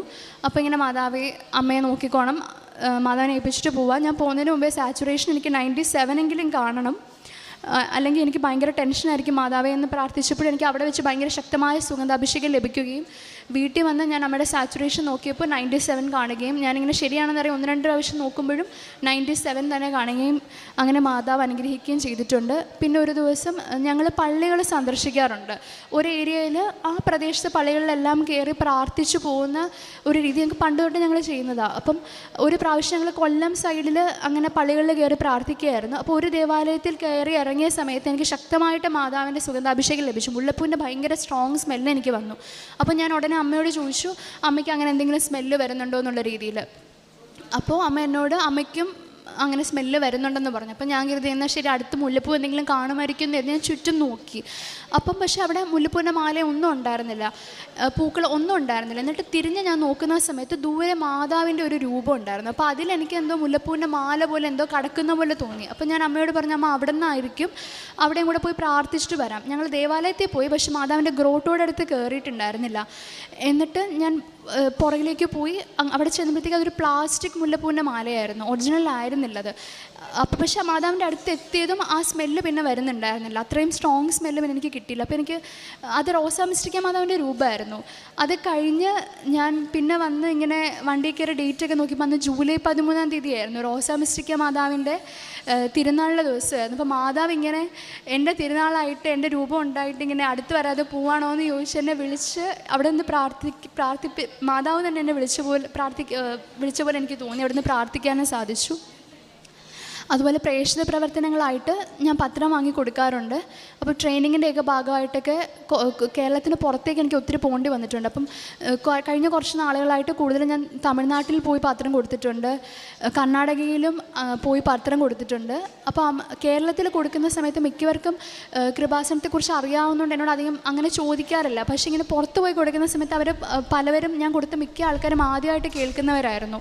അപ്പോൾ അവരൊക്കെ ഇങ്ങനെ എന്താ ഇതെവിടെയാണെന്നൊക്കെ ചോദിക്കുമ്പം അവർക്കൊക്കെ എനിക്ക് പറഞ്ഞു കൊടുക്കുന്ന സമയത്ത് എനിക്ക് ഭയങ്കരമായ സന്തോഷം തോന്നാറുണ്ട്. യൂഷ്വലി ഇങ്ങനെ പരിചയമില്ലാത്ത ആൾക്കാരുമായിട്ട് ഒട്ടും സംസാരിക്കാത്തൊരു വ്യക്തിയാണ് ഞാൻ. കുറച്ച് ഇൻട്രോവേർട്ടഡ് ആയിരുന്നു. പക്ഷേ ഇങ്ങനെ ആദ്യം എനിക്ക് പത്രം കൊടുക്കാൻ ബുദ്ധിമുട്ടുണ്ടായിരുന്നു. പക്ഷേ പിന്നെ മാതാവിന് വേണ്ടി ചെയ്യുകയാണെന്ന് ആലോചിച്ചപ്പോൾ ആ സന്തോഷത്തിൽ എനിക്ക് ഒത്തിരി ആൾക്കാർക്ക് പത്രം കൊടുക്കാനും ഒക്കെ സാധിക്കുന്നുണ്ട്. പിന്നെ ഞാൻ നേരത്തെ തൊട്ട് പ്രാർത്ഥന അന്തരീക്ഷത്തിൽ വരുന്നൊരു വ്യക്തിയായിരുന്നെങ്കിൽ എനിക്ക് ബൈബിൾ വായന ഭയങ്കര കുറവായിരുന്നു. ഞാൻ കൊന്ത ചൊല്ലുമായിരുന്നു, കുർബാന കൂടുമായിരുന്നു. ഞാൻ പഠിച്ച കോളേജിൽ ക്രിസ്ത്യൻ കോളേജ് ആയിരുന്നു. അപ്പോൾ എല്ലാ ദിവസവും കുർബാനയുണ്ട്. അപ്പം മിക്ക ദിവസങ്ങളും ദിവ്യബലികളിൽ എൻ്റെ MBBS പഠനകാലത്ത് തന്നെ പോകുന്നൊരു വ്യക്തിയായിരുന്നു ഞാൻ. പക്ഷേ എനിക്ക് ബൈബിൾ വായനയോ പേഴ്സണൽ പ്രെയറോ ഒന്നും ഉണ്ടായിരുന്നില്ല. ധ്യാനങ്ങൾ കൂടുന്ന സമയത്ത് അതിനുശേഷം ഞാൻ ഭയങ്കരമായിട്ട് ബൈബിൾ വായിക്കും, പേഴ്സണൽ പ്രെയർ ഉണ്ടാവും. പക്ഷേ പിന്നെ 1-2 മാസം കഴിയുമ്പോഴത്തേക്കും ഞാനതങ്ങ് പോകുന്നൊരവസ്ഥയായിരുന്നു. പക്ഷേ ഉടമ്പടി എടുത്തതിന് ശേഷം എനിക്ക് പേഴ്സണൽ പ്രെയറിൽ വളരാൻ സാധിച്ചു. അതുപോലെ തന്നെ ബൈബിൾ ഇപ്പം ഞാൻ ഈ ആഴ്ച 2ാമത്തെ വട്ടം ബൈബിൾ വായിച്ച് ഞാൻ തീർക്കും. അങ്ങനെ എനിക്ക് ആത്മീയമായി വളരുവാനായി സാധിച്ചു. അതുപോലെ തന്നെ കാരുണ്യ പ്രവൃത്തികൾ ഞാൻ എല്ലാ മാസവും എൻ്റെ സാലറിയുടെ 10% എപ്പോഴും മാറ്റി വെച്ചിട്ട് ബാക്കിയുള്ളവർക്ക് കൊടുത്ത് സഹായിക്കാനായി ശ്രമിക്കാറുണ്ട്. ഇപ്പോൾ ഹോസ്പിറ്റലിൽ വരുന്ന പേഷ്യൻസ്, അത് ഞാൻ ബോണ്ട് ചെയ്യുന്ന സമയത്താകുമ്പോൾ കുറച്ച് കൂടുതലായിട്ട് എനിക്ക് പേഷ്യൻസായിട്ട് അടുപ്പമുണ്ടായിരുന്നു. ചെറിയ ഹോസ്പിറ്റലായിരുന്നു ഞാൻ വർക്ക് ചെയ്തുകൊണ്ടിരുന്നത്. അപ്പോൾ അവർക്ക് വന്ന് എന്തെങ്കിലും ബുദ്ധിമുട്ട് തോന്നുന്നവരെ ഞാൻ സഹായിക്കുമായിരുന്നു, ആരും അറിയാതെ. ഒരു നേഴ്സിനോട് ഞാൻ പറഞ്ഞിട്ടുണ്ട്. അപ്പോൾ ആ സിസ്റ്റർ ഉള്ള സമയത്ത് സിസ്റ്ററിലൂടെ ഞാൻ സഹായിക്കും, അല്ലെങ്കിൽ നേരിട്ട് പേഷ്യൻറ്റിനെ ഹെൽപ്പ് ചെയ്യാറുണ്ട്. പിന്നെ അതുപോലെ തന്നെ ഉടമ്പടി ആരംഭിക്കുന്ന സമയത്ത് മാതാവിൻ്റെ സംരക്ഷണം എനിക്ക് ഒത്തിരി അനുഭവിക്കാനായിട്ട് സാധിച്ചിട്ടുണ്ട്, മാതാവിൻ്റെ ഒരു പ്രസൻസ്. അത് ഒന്ന് എൻ്റെ കാര്യത്തിൽ ഈയിടയ്ക്ക് ഞാൻ ട്രെയിനിങ്ങിൻ്റെ ഭാഗമായിട്ട് കാശ്മീർ പോവുകയുണ്ടായി. അപ്പോൾ ഫ്രണ്ട്സൊക്കെ ഉണ്ടായിരുന്നു. അപ്പോൾ ഞങ്ങളവിടെ ഇങ്ങനെ ഹോഴ്സ് റൈഡിങ്ങിന് കയറിയിട്ട് അത് കയറുന്ന സമയത്ത് തന്നെ എൻ്റെ ഉള്ളിൽ നിന്ന് പറയുന്നുണ്ടായിരുന്നു, ഈ കുതിര ഇടയ്ക്ക് വെച്ച് നല്ല രീതിയിൽ ഓടും, നീ പേടിക്കണ്ട, ഒന്നും പറ്റില്ല എന്ന് എനിക്ക് ഉള്ളിൽ നിന്ന് അറിയുന്നുണ്ടായിരുന്നു. അത് പക്ഷേ ഞങ്ങളെല്ലാം കയറിയ സമയത്ത് എല്ലാവരും ഇങ്ങനെ പരസ്പരം നമ്മൾ വീഴുവോ എന്ന് അങ്ങനെ ഒരു ടെൻഷനായിരിക്കാം പറഞ്ഞിട്ടാണ് കയറിയത്. അപ്പം അങ്ങനെ ഒരു ടെൻഷനായിരിക്കാമെന്നായിരുന്നു ഞാൻ കരുതിയിരുന്നത്. പക്ഷേ ഇങ്ങനെ എൻ്റെ ആ ഒരു കുതിര കുറച്ച് നേരം പോയതിന് ശേഷം പെട്ടെന്ന് വേറൊരു കുറച്ച് ദൂരെയുള്ളൊരു കുതിരയുടെ അടുത്തേക്ക് ഭയങ്കരമായിട്ട് കുതിര ഓടി. അത് ശരിക്കും നോർമൽ ഹോഴ്സ് റൈഡിങ് ചെയ്യുന്ന ഒരാളുടെ സ്പീഡിലായിരുന്നു എൻ്റെ കുതിര ഓടിക്കൊണ്ടിരുന്നത്. അപ്പം ഞാൻ ശരിക്കും വീഴുമെന്ന് തന്നെയായിരുന്നു കരുതിയത്. ഞാൻ നന്നായി പേടിച്ചു. ഞാൻ ഇരിക്കുന്ന സമയത്ത് തന്നെ മാതാവിനെയും കാവൽമാരെയും വിളിച്ചുകൊണ്ടായിരുന്നേ. അപ്പോഴേക്കും പെട്ടെന്ന് എനിക്കിങ്ങനെ ഇല്ല, ഒന്നും പറ്റില്ല. ഞാൻ ശരിക്കും ഒരു സൈഡിലേക്ക് ചരിഞ്ഞിരുന്നു. വീണിരുന്നെങ്കിൽ താഴെ നിറച്ച് കല്ലുകളാണ്, എനിക്ക് ഹെഡ് ഇഞ്ചുറി സംഭവിക്കുമായിരുന്നു. അങ്ങനെ ഞാൻ എന്നിങ്ങനെ പിടിച്ചിരുത്തുന്നുണ്ടായിരുന്നു. മാതാവാണെന്നെ രക്ഷിച്ചതെന്നാണ് ഞാൻ കരുതിയത്. കാരണം നല്ല സ്പീഡിലാണ് പോയത്. ഉറപ്പായിട്ടും ഞാൻ തെറിച്ച് വീഴേണ്ടതായിരുന്നു. ഞാൻ ആദ്യമായിട്ടാണ് കയറുന്നത്, ഒരു ബാലൻസ് ഇല്ലാതെ ഞാൻ ഇരുന്നത്. എൻ്റെ കയ്യിൽ എപ്പോഴും കാശുരൂപം ഉണ്ടാകും. ഇപ്പോഴും ഞാൻ കാശുരൂപം പിടിച്ചിട്ടാണ് സംസാരിക്കുന്നത്. അപ്പം ആ സമയത്ത് ഹോഴ്സ് റൈഡിങ്ങിൻ്റെ സമയത്തായാലും എൻ്റെ ബാഗിൽ കാശുരൂപം ഉണ്ടായിരുന്നു. അതുകൊണ്ടാണ് ഞാൻ രക്ഷപ്പെട്ടതെന്ന് ഞാൻ ഉറച്ച് വിശ്വസിക്കുക. അതിനുശേഷം കുറച്ച് നേരം കഴിഞ്ഞ് എൻ്റെ കുതിര ഒന്ന് കൺട്രോൾ ചെയ്ത് കഴിഞ്ഞ സമയത്തായാലും ഞാനിങ്ങനെ എന്നാൽ പിന്നെ ഇറങ്ങാം, കാരണം ഞാൻ ഒത്തിരി പേടിച്ചിരുന്നു അപ്പോഴേക്കും. പക്ഷേ ഉള്ളിൽ നിന്ന് എനിക്ക് അങ്ങനെ ഇനി ഒന്നും അപകടവും പറ്റില്ല, നീ ബാക്കി കൂടെ കംപ്ലീറ്റ് ചെയ്തോളൂ എന്ന് എനിക്ക് ഉള്ളിൽ നിന്ന് ഇങ്ങനെ ഒരു തോന്നൽ വരുന്നുണ്ടായിരുന്നു. അതുപോലെ തന്നെ എൻ്റെ കുടുംബത്തെയും മാതാവ് ഒരു വലിയൊരു അപകടത്തിൽ നിന്ന് രക്ഷിച്ചിരുന്നു ഇടയ്ക്ക്. അതെൻ്റെ അമ്മ സാക്ഷ്യം പറയും. 2018 ഒക്ടോബർ 24 ഞാൻ ഉടമ്പടി എടുത്തത്. എൻ്റെ പേര് സുനിമോൾ വിൻസെൻറ്റ്. അന്ന് തൊട്ട് തന്നെ ഞാൻ ഉടമ്പടിയിൽ തുടരുന്ന ആളാണ്. ഇപ്പോൾ 2024 സിൽവർ ഉടമ്പടിയാണ് എനിക്ക്. ഒരുപാട് അനുഭവങ്ങളുണ്ടായി. അതായത് എൻ്റെ ഇമ്മ്യൂൺ സിസ്റ്റം തന്നെ എന്നെ അറ്റാക്ക് ചെയ്യുമായിരുന്നു. എനിക്ക് നടക്കാനൊന്നും പറ്റത്തില്ല. വലിയ രീതിയിൽ ഇവിടെ സാക്ഷ്യം പറഞ്ഞതാണ്. ഒരുപാട് സാർക്കോഡോസിസും ജോഗ്രൻസും ഉണ്ടായിരുന്ന ഞാനാണ്. അരമണിക്കൂർ ഒരു 10 മിനിറ്റ് പോലും നടക്കാൻ 5 മിനിറ്റ് പോലും നടക്കാൻ പറ്റാത്ത ഞാൻ ഇന്ന് ഒരു ദിവസം 9 മണിക്കൂർ യാത്ര ചെയ്താണ്. അങ്ങോട്ടും ഇങ്ങോട്ടും കൂടെ യാത്രയുണ്ട് എനിക്ക്. ദൂരേക്ക് ട്രാൻസ്ഫറായി. എന്നിട്ടും വീട്ടിൽ നിന്ന് തന്നെ പോയി വരാമെന്ന് വിചാരിച്ച് പോയി വരാനുള്ള അനുഗ്രഹം എനിക്ക് മാതാവ് തന്നു. ആ അസുഖത്തിൽ നിന്ന് മാതാവ് എന്നെ രക്ഷിച്ചു. അതുകൂടാതെ മോള് 2023 MBBS പാസ് ഔട്ടായത്. അതവൾ പറഞ്ഞില്ല. അപ്പോൾ എക്സാം എഴുതുമ്പോൾ വളരെ നിസ്സാരമായിട്ട് കണ്ടിട്ടാണ് അവൾ എക്സാം എഴുതുന്നത്. അപ്പം ഞാനും അത്ര സീരിയസ് ആയിട്ട് എടുത്തില്ല. കാര്യം ചെറിയ ആളാണല്ലോ. അപ്പോൾ ഒത്തിരി ഏജുള്ള ഡോക്ടേഴ്സൊക്കെ വന്ന് എക്സാം എഴുതുന്നുണ്ട്. അപ്പം ഞാൻ വിചാരിച്ച് അവരൊക്കെ പ്രൈവറ്റിൽ ജോലി ചെയ്ത് അവർക്ക് മടുത്തിട്ടായിരിക്കും എന്ന് വിചാരിച്ച് ഞാൻ അവർക്കൊക്കെ കിട്ടാൻ വേണ്ടിയാണ് കൂടുതലും പ്രാർത്ഥിച്ചുകൊണ്ടിരിക്കുന്നത്. അപ്പോൾ പെട്ടെന്ന് ഞാൻ കണ്ണടയ്ക്കുമ്പോൾ ഇന്ത്യയുടെ ഭൂപടം കണ്ടിട്ട് കൃപാസന മാതാവ് ആ ഭൂപടത്തിൽ നിറഞ്ഞു നിൽക്കുന്നു. അപ്പം നേരത്തെ എൻ്റെ സാക്ഷ്യത്തിലുണ്ടായിരുന്നു സഞ്ചാരി മാതാവും ഈശോയും കൂടെ ഞങ്ങളുടെ വീട്ടിൽ വന്ന് 3 ദിവസം ഉണ്ടായിരുന്നു. ആ ഒരു അനുഭവം എനിക്കുണ്ട്. അതിനുശേഷം ഒരു പ്രാവശ്യം ഞാൻ മാതാവിനെ കണ്ടു. അത് കഴിഞ്ഞിട്ട് ഇന്ത്യയുടെ ഭൂപടത്തിൽ ഇങ്ങനെ മാതാവ് നിറഞ്ഞു നിൽക്കുന്ന കണ്ടപ്പോൾ എനിക്ക് തോന്നി കൊച്ചിന് ഈ ജോലി കൊടുക്കാനായിരിക്കുമല്ലോ. അപ്പം ഞാൻ മോളോട് പറഞ്ഞു, മോളെ സീരിയസ് ആയിട്ട് എടുക്കണം, തമാശയായിട്ടല്ല, മാതാവ് ഈ ജോലി തരാൻ ആഗ്രഹിക്കുന്നുണ്ട്, അതായിരിക്കുമല്ലോ. അപ്പോൾ ഇതിന് തന്നെ എനിക്ക് അതിൻ്റെ കൂടുതൽ അറിയില്ല എങ്കിലും കുറേ ബ്രാഞ്ചസ് ഉണ്ട്. പക്ഷേ അവൾക്ക് IRHS ആണ് കിട്ടിയത്. അത് മാതാവ് ഇന്ത്യ മുഴുവൻ നിറഞ്ഞു നിന്നതിൻ്റെ അർത്ഥം അതായിരുന്നു എന്ന് കിട്ടിക്കഴിഞ്ഞപ്പോൾ എനിക്ക് മനസ്സിലായി. 17ാമത്തെ പ്രാവശ്യം കൊണ്ടാണ് ഞാൻ ഉടമ്പടി പുതുക്കുന്നത്. അപ്പോൾ ഒരുപാട് അനുഭവങ്ങളുണ്ടായി. അതിനുശേഷം ഇപ്പോൾ ഏറ്റവും അടുത്ത് നടന്ന ഒരു സംഭവമാണ്. ഞാൻ സാക്ഷ്യം പറയണമെന്ന് വിചാരിച്ചില്ലായിരുന്നു. അതായത് ഇളയ മകൾ കുസാറ്റിലാണ് പഠിച്ചിരുന്നത്. അവൾ BTech പഠിക്കുന്ന സമയത്ത് ഗ്രാജുവേഷൻ ഡേയിൽ ഞാനും ഹസ്ബൻഡും കൂടെ, മോള് ഹോസ്റ്റലിൽ തന്നെയാണ്, കോളേജിലാണ്, മൂത്തയാളും ഇല്ല, ഞങ്ങൾ രണ്ടും കൂടെ കുസാറ്റിലേക്ക് കയറി പോകുന്ന വഴിക്ക് കുസാറ്റിൽ നിന്ന് സൈഡിൽ നിന്ന് ഒരു വലിയ മരം മറിഞ്ഞ് ഞങ്ങളുടെ കാറിലേക്ക് വീണു. കാറിലേക്ക് വീണിട്ട് ഈ മരവും ഇത് എല്ലാം കാരണം ഫുള്ള് കണ്ണ് കാണുന്നേ ഇല്ല, ഫുള്ള് കവർ ചെയ്ത് കിടക്കുവാണ്. അപ്പോൾ കുറച്ച് പിള്ളേർ പുറത്ത് നിന്ന് ഓടി വന്നിട്ട് പേടിക്കണ്ട എന്ന് പറയുന്നത് അറിയാം. പെട്ടെന്ന് സ്റ്റക്കായി ഇങ്ങനെ ഇരിക്കുവാണ്. അപ്പോഴത്തേക്ക് എനിക്ക് ആ യൂണിഫോം കണ്ടപ്പോഴത്തേക്ക് കുസാറ്റിലെ പിള്ളേരെ വന്നതെന്ന് പിടികിട്ടി. എങ്കിലും മോളും ഫ്രണ്ട്സാണെന്നൊന്നും എനിക്ക് മനസ്സിലായില്ല. കുറേ കഴിഞ്ഞ് ഈ മരമെല്ലാം മാറ്റി കഴിഞ്ഞപ്പോഴാണ് അപ്പോഴും മോളവിടെ സ്റ്റക്കായിട്ട് നിൽക്കുവാണ്. അപ്പോൾ പിള്ളേർ പറഞ്ഞത് ഭയങ്കര ഭാഗ്യമാണ്, ഈ കാർ ഞങ്ങൾക്ക് തരുന്നോന്ന് ചോദിച്ചു. കുറച്ച് കഴിഞ്ഞിട്ട് നിൻ്റെ അപ്പന് ഭയങ്കര ലക്കാണ്, ലോട്ടറി എടുക്കണമെന്ന് പറഞ്ഞു. അത്ര പിള്ളേർ കണ്ടു നിന്ന പിള്ളേർ അത്രയും ഭാഗ്യമാണെന്ന് പറഞ്ഞു.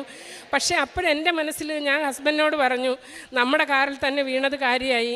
കാര്യം ഇതിനകത്ത് എപ്പോഴും കൃപാസനം മാതാവിൻ്റെ കാശ് രൂപം കയ്യിലുണ്ടാവും. കാശ് രൂപം ഉള്ളത് കൊണ്ടാണ് നമ്മൾ രക്ഷപ്പെട്ടത്. വേറെ ആർക്കെങ്കിലും ആയിരുന്നെങ്കിൽ ഇത് വലിയൊരു ട്രാജഡി ആയേനേന്ന് പറഞ്ഞു. അതിനുശേഷം ഞാൻ വീട്ടിൽ വന്നിരുന്ന് പ്രാർത്ഥിക്കുമ്പോഴത്തേക്ക് ഇത് സാക്ഷ്യം പറയണമെന്നൊന്നും ഞാൻ വിചാരിച്ചില്ല. പ്രാർത്ഥിക്കുമ്പോൾ കാറിൻ്റെ മുകളിലേക്ക് ഒരു വെളുത്ത കൈ നീട്ടി ഇങ്ങനെ വെച്ചിരിക്കുവാണ്. അതായത് മാതാവ് വന്ന് ആ മരം തടഞ്ഞതാണ്. കാറിനൊരു പോറലില്ല, ഞങ്ങൾക്കൊന്നും പറ്റിയില്ല. കുസാറ്റിൻ്റെ സൈഡിൽ നിൽക്കുന്ന ഒരു വലിയ മരം ഞങ്ങളുടെ കാറിലേക്ക് വീണിട്ട്. അതുപോലെ പ്രേക്ഷിതത്വം ഞാൻ നന്നായിട്ട് ചെയ്യാറുണ്ട്. അറിയാത്തവരെ അറിയിക്കുക, അറിഞ്ഞവരെ ശക്തിപ്പെടുത്തുക, ആ രീതിയിൽ തന്നെയാണ് ഞാൻ ചെയ്യുന്നത്. ഒരിക്കലും അത് ചെയ്യാൻ വേണ്ടി ചെയ്യുന്നതല്ല. എവിടെ പോയാലും ചിലപ്പം കൊച്ചുമായിട്ട് അന്യസംസ്ഥാനത്തൊക്കെ പോകുമ്പോഴും ആ പത്രം തീർന്നു പോകുമ്പോൾ എനിക്ക് ടെൻഷനാണ്, തീർന്നു പോയല്ലോ. അപ്പോൾ എല്ലാവരെയും പറഞ്ഞ് മനസ്സിലാക്കി തന്നെ കൊടുക്കും. ഉടമ്പടി എടുക്കാത്തവരോട് ഉടമ്പടി എടുക്കാൻ പറയും. പിന്നെ എല്ലാ സൺഡേയും എനിക്ക് പോകാൻ പറ്റാത്ത കാരണം ഞാൻ മിക്കവാറും മാസത്തിലൊക്കെ ഒരുമിച്ച് വൃദ്ധസദനങ്ങൾ സന്ദർശിക്കുക, ആവശ്യമുള്ളവർക്ക് സഹായം ചെയ്യുക, അവിടെ എന്താണ് വേണ്ടതെന്ന് ചോദിച്ചു കൊടുക്കുക, അങ്ങനെയുള്ള കാര്യങ്ങളാണ് ഞാൻ ചെയ്യുന്നത്. ഈ 6 വർഷമായി ഉടമ്പടിയിൽ തന്നെ എനിക്ക് തുടരാൻ പറ്റി. ഇനിയും അങ്ങനെ തന്നെ പോകണമെന്ന് ആഗ്രഹിക്കുന്നു. മാതാവിനും ഈശോയ്ക്കും നന്ദി. ഏശയ്യാ പ്രവാചകൻ്റെ പുസ്തകം 4-ാം അധ്യായം 6-ാം തിരുവചനം അരുളി ചെയ്യുന്നു, കർത്താവിൻ്റെ മഹത്വം എല്ലാറ്റിനും മുകളിൽ ഒരു വിധാനവും കൂടാരവുമായി നിലകൊള്ളും. അത് പകൽ തണൽ നൽകും, കൊടുങ്കാറ്റിലും മഴയിലും അത് അഭയമായിരിക്കും. മിലേനിയ മരിയ വിൻസെൻ്റ് എന്ന ഡോക്ടർ ആണ് ഇപ്പോൾ നമ്മോട് സാക്ഷ്യം പങ്കുവച്ചത്. അതായത് ആ മകള് തൻ്റെ MBBS എക്സാമിൻ്റെ ഓരോ ഘട്ടങ്ങൾ, പ്രത്യേകിച്ച് ലൈറ്റ് എ ക്യാൻഡിൽ പ്രെയർ റിക്വസ്റ്റിലൂടെയാണ് തൻ്റെ മമ്മി ഉടമ്പടിയെടുത്ത് ജീവിക്കുന്ന ആളായിട്ട് മമ്മിയെ കണ്ട് മമ്മിയുടെ സാക്ഷ്യങ്ങളും അനുഭവവും ഒക്കെ ആ കുടുംബത്തിനുണ്ട്. അങ്ങനെ ലൈറ്റ് എ ക്യാൻഡിൽ പ്രെയർ റിക്വസ്റ്റിലൂടെയാണ് തൻ്റെ 3rd ഇയർ MBBS എങ്ങനെ തനിക്ക് ഡിസ്റ്റിങ്ഷൻ കിട്ടുന്നു, പിന്നീട് അങ്ങോട്ട് തൻ്റെ വിശ്വാസമൊക്കെ ക്രമേണ വർദ്ധിച്ചു വരുന്നതായും അത് പിന്നീട് ഫൈനൽ ഇയർ, അതിനുശേഷം ഇപ്പോൾ UPSA എക്സാം അതാണ് കൂടുതലായിട്ട് ഈ മകളിവിടെ പറയാനുണ്ടായ സാഹചര്യം അതാണ്. അതായത് ഇപ്പോൾ റെയിൽവേയിൽ ഡോക്ടറായിട്ട് താൻ ജോലി തനിക്ക് ലഭിച്ചു. അത് ഏറ്റവും നല്ല ഒരു പോസ്റ്റിങ്, നല്ല സാലറി, സെൻട്രൽ ഗവൺമെൻറ്റിൻ്റെ ജോലിയാണ്. അപ്പോൾ ഇവിടെ തൻ്റെ മമ്മി എങ്ങനെയാണ് തനിക്കൊരു മെൻറ്ററാകുന്നത്? അതായത് അമ്മ ഉടമ്പടിയെടുത്ത് ഏകദേശം 6 വർഷത്തോളമായി ഉടമ്പടി ജീവിതം നയിക്കുന്ന കുടുംബം, ആ കുടുംബത്തിന് അറിയാം എങ്ങനെയാണ് അമ്മ മാതാവിൻ്റെ സംരക്ഷണവും സാന്നിധ്യവും ഒക്കെ കുടുംബത്തിന് എന്നും ജീവൻ തുടിക്കുന്ന അനുഭവമായിട്ട് നിലകൊള്ളുന്നതെന്ന്. അങ്ങനെ പല പ്രാവശ്യം അമ്മയെ സ്വപ്നം കണ്ടവരാണ്. അമ്മയുടെ സുഗന്ധാഭിഷേകം ഉണ്ടായിട്ടുണ്ട്. മമ്മിയും ഇവിടെ സാക്ഷ്യം പറഞ്ഞ വ്യക്തിയാണ്. പിന്നീട് ആ മകൾ തന്നെ കാണുകയാണ്. തൻ്റെ മകൾ എക്സാം എഴുതുമ്പോൾ ഇന്ത്യയുടെ ഭൂപടത്തിൽ പരിശുദ്ധ അമ്മ തെളിഞ്ഞു നിൽക്കുന്നു. അപ്പോൾ ഇത് സെൻട്രൽ ഗവൺമെൻറ്റിൻ്റെ എക്സാം ആയതുകൊണ്ട് തന്നെ തൻ്റെ മകളെ അമ്മ സെലക്ട് ചെയ്യുന്നു എന്ന് ഈ അമ്മയ്ക്ക് മനസ്സിലായി. പിന്നീട് അതിൻ്റെ റിസൾട്ട് വരുമ്പോഴുമൊക്കെ എല്ലാം വളരെ നല്ല രീതിയിൽ അമ്മ ക്രമീകരിക്കുന്നു എന്നും, അതുപോലെ ഈ മകൾക്കും സുഗന്ധാഭിഷേകം, അതുപോലെ അമ്മ തൻ്റെ ഉള്ളിലിരുന്ന് സംസാരിക്കുന്നതായിട്ട്. അതുകൊണ്ടാണ് യെശയ്യാ പ്രവാചകൻ്റെ പുസ്തകം 40:30 പറയുന്നുണ്ട്, നീ വലത്തോട്ടോ ഇടത്തോട്ടോ തിരിയുമ്പോൾ നിൻ്റെ കാതുകൾ പിന്നിൽ നിന്നൊരു സ്വരം ശ്രവിക്കും, ഇതാണ് വഴി, ഇതിലേ പോവുക. നമുക്ക് കറക്റ്റായിട്ടുള്ള ഒരു ഡിസിഷനൊക്കെ എടുക്കാനായിട്ട് നാം ബുദ്ധിമുട്ടുമ്പോൾ നമ്മുടെ ഉള്ളിലിരുന്ന് നമ്മോട് സംസാരിക്കുന്ന അരൂപിയുണ്ട്. അരൂപിയുടെ സ്വരം തിരിച്ചറിയുന്നതിന് നാം നമ്മെ തന്നെ പാകപ്പെടുത്തണം. ആ പാകപ്പെടുത്തലുണ്ടെങ്കിൽ മാത്രമേ അരൂപികൾ ഏതൊക്കെ അരൂപിയാണ് നമ്മോട് സംസാരിക്കുക. വാട്ട് സ്പിരിറ്റ് ലീഡ്സ് യു, അത് ബഹുമാനപ്പെട്ട VP ജോസഫ് അച്ഛൻ ഇടയ്ക്കിടയ്ക്ക് നമ്മോട് പറയാറുള്ള ഒരു സെൻറ്റൻസാണ്. അതായത് നമ്മെ നയിക്കുന്നത് പരിശുദ്ധാത്മാവാണോ, ദൈവത്തിൻ്റെ അരൂപിയാണോ, അതോ ദുഷ്ടാരൂപിയാണോ, ഇതൊക്കെ തിരിച്ചറിയണം. അപ്പോൾ ഈ മകൾക്കതൊക്കെ വെറുമൊരു തോന്നലായിരുന്നില്ല. താൻ പോകേണ്ട വഴിയെ തന്നെ ഈ മകളെ അരൂപി നയിച്ചു. ഒരു സർട്ടിഫിക്കറ്റ് വേരിഫിക്കേഷന് ഒരു സർട്ടിഫിക്കറ്റ് കയ്യിലില്ല. 10th മുതലുള്ള സർട്ടിഫിക്കറ്റ് എല്ലാം കോളേജിലാണ്. അപ്പോഴൊക്കെ താൻ അല്പം ഒരു മനസ്സിൽ ഒരു അസ്വസ്ഥത തോന്നുന്നുണ്ട്, ഇതെങ്ങനെ നടക്കും. എന്നാൽ അമ്മ മാതാവ് അതൊക്കെ എങ്ങനെയാണ് ഈ മകൾക്കതൊക്കെ സഫലമാക്കിയത്. തൻ്റെ ഒരു സർട്ടിഫിക്കറ്റും, മേജറായിട്ടുള്ള ഒരു സർട്ടിഫിക്കറ്റും കയ്യിലില്ല. അവിടെ അമ്മയോട് പറഞ്ഞ ഒരു കാര്യമുണ്ട്, അമ്മേ സർട്ടിഫിക്കറ്റ് വേരിഫിക്കേഷന് വരുമ്പോൾ അവർ ഇത് കാണാത്ത രീതിയിൽ അമ്മയ്ക്ക് ചെയ്യാൻ സാധിക്കും. അതാണ് ഈ മകൾ സംസാരിച്ചത് അമ്മയോട്. പിന്നീട് പല പ്രാവശ്യവും ആ സർട്ടിഫിക്കറ്റ് മൊത്തം അവർ നോക്കുന്നു ഓഫീസർ. എന്നാൽ ഈ മകളോട് പറഞ്ഞത് വളരെ സിമ്പിളായിട്ടുള്ള ഒരു സർട്ടിഫിക്കറ്റ് സബ്മിറ്റ് ചെയ്യാൻ, അത് മൊബൈലിലുണ്ടായിരുന്നു. അതുകൊണ്ട് അതിന് ഒത്തിരിയേറെ ബുദ്ധിമുട്ടേണ്ടി വന്നില്ല. അപ്പോൾ ഇതൊക്കെ പറയുമ്പോൾ നമ്മെ ചേർത്ത് പിടിക്കുന്ന, നമ്മെ പൊതിഞ്ഞു പിടിക്കുന്ന ഒരു കരം, അത് നമുക്ക് കിട്ടേണ്ടതാണെങ്കിൽ ഇനി നമുക്ക് കിട്ടേണ്ടതായിട്ടുള്ള ആ വഴിയെ നാം തന്നെ എങ്ങനെയാണ് സഞ്ചരിക്കുന്നത്? താനൊരു ഡോക്ടറാണ്, അങ്ങനെ പഠിക്കുന്ന മകളാണ്. അപ്പോൾ പോലും ഉടമ്പടിയോട് ഏറ്റവും വിശ്വസ്തത പുലർത്തുന്നു. തനിക്ക് സാധിക്കുന്ന രീതിയിലെല്ലാം വിശുദ്ധ കുർബാനയിൽ പങ്കെടുക്കുക, അതുപോലെ കുംഭസാരം, ബൈബിൾ പൂർണ്ണമായിട്ട് വായിച്ചു കഴിഞ്ഞു, വീണ്ടും തുടങ്ങി. ഇങ്ങനെയൊക്കെ പറയുമ്പോൾ ആ ഉടമ്പടിയോടുള്ള ഒരു കൂറ് ഈ മകള് കാണിക്കുന്നുണ്ട്. പിന്നെ എങ്ങനെയാണ് ദൈവം നമ്മുടെ അടുത്തേക്ക് വരാതിരിക്കുക, പരിശുദ്ധ അമ്മ ഈ മകളെ ചേർത്ത് പിടിക്കാതിരിക്കുക? അങ്ങനെ ഇന്ന് ഏറ്റവും നല്ല, അതുപോലെ തനിക്ക് അസ്വസ്ഥത നൽകിക്കൊണ്ടിരുന്ന 5 വയസ്സിൽ തനിക്കൊരു സർജറിയിലൂടെ തൻ്റെ ചുണ്ടിന് അല്പം ബുദ്ധിമുട്ടുണ്ടായിരുന്നു ഒരു അപകടത്തിലൂടെ. എന്നാൽ അതെല്ലാം പിന്നീട് എങ്ങനെ ഉടമ്പടി നേർച്ച വസ്തുക്കളിലൂടെ അത് പൂർണ്ണമായും സൗഖ്യപ്പെടുന്നു. അതിനൊരു ജനറൽ അനസ്തീഷ്യയൊക്കെ പറഞ്ഞ് അതിന് അങ്ങനെയൊരു സർജറിയാണ് വീണ്ടും അതിന് പറഞ്ഞത്. എന്നാൽ ഈ മകള് ഒരു കോസ്മെറ്റിക് ആയിട്ടുള്ള ഒരു വിഷയത്തിന് വേണ്ടിയിട്ട് ഇനിയൊരു ജനറൽ അനസ്തേഷ്യ എനിക്ക് വേണ്ട എന്ന് തീരുമാനിക്കുമ്പോൾ അമ്മയുടെ ഉടമ്പടി നേർച്ച വസ്തുക്കൾ ഈ മകൾക്ക് സൗഖ്യം കൊടുക്കുന്നു. അതുപോലെ വലിയ ഒരു അപകടം തൻ്റെ കുടുംബത്തിനുണ്ടായത്, അതിൽ അമ്മയുടെ കരം എങ്ങനെയാണ് തൻ്റെ മമ്മി കാണുന്നത്. പ്രാർത്ഥിച്ചു കൊണ്ടിരിക്കുമ്പോൾ അമ്മയുടെ കരമാണ് ആ വലിയ ഒരു വൃക്ഷത്തെ തടഞ്ഞു നിർത്തിയത്. തങ്ങളുടെ കാറിന് തങ്ങൾക്ക് ഒരു പൊറൽ പോലും ഏറ്റില്ല എന്നൊക്കെ ഈ മക്കൾ ഇവിടെ സാക്ഷ്യപ്പെടുത്തുകയാണ്. അതുകൊണ്ടാണ് തിരുവചനം ഇപ്പോൾ നമ്മോട് സംസാരിച്ചത്. എല്ലാറ്റിനും മുകളിൽ കർത്താവിൻ്റെ മഹത്വം ഒരു വിധാനവും കൂടാരവുമായി നിലകൊള്ളും.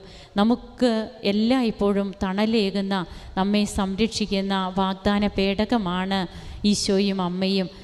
ഈ കുടുംബത്തിനെ സമർപ്പിച്ച് ഈ കുടുംബത്തിന് ലഭിച്ച എല്ലാ കൃപകൾക്കും കരങ്ങളടിച്ച് നമുക്ക് ദൈവത്തെ ആരാധിക്കാം, മഹത്വപ്പെടുത്താം. ഈശോയ്ക്കും അമ്മയ്ക്കും നന്ദി പറയാം. അത്യപൂർവ ദൈവാനുഭവങ്ങൾ ഇനി നിങ്ങൾക്കും സ്വന്തം.